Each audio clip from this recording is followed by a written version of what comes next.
नागपूरमध्ये आज भक्ती, श्रद्धा आणि संस्काराचा संगम पाहायला मिळाला. गजानन महाराज बहुउद्देशीय सेवा मंडळातर्फे आयोजित अमृतकंद सोहळा आज मोठ्या उत्साहात पार पडला.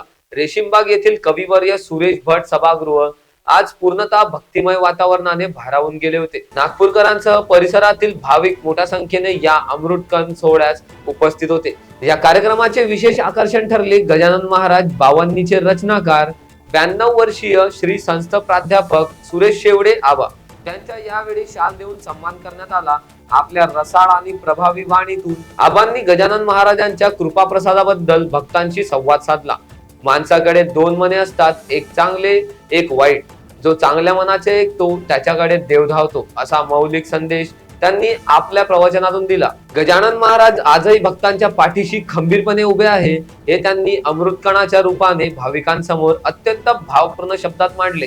जणू गजानन महाराजांचा वरदहस्त आबांच्या शिरावर असल्याचा अनुभव उपस्थित भक्तांना आला. कार्यक्रमातील आणखी एक विशेष क्षण म्हणजे अवघ्या 11 वर्षाची सुरभी ढगे या मुलीने गजानन महाराज विजय ग्रंथाच्या 21व्या अध्यायाचे मुखपाठ वाचन केले.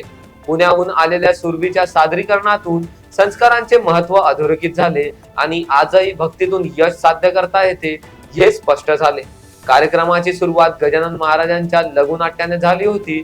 भजन मंडळी, मंदिराचे अध्यक्ष, सचिव आणि असंख्य भाविकांच्या उपस्थितीमुळे सभागृह भक्तीने दुमदुमून गेले. जय गजानन, श्री गजानन या नामघोषात संपूर्ण सभागृह न्हाऊन निघाले. नागपूरवरून सागर पडोळे यांची report, Mahanews 7. This video is sponsored by Shivam Jewelers.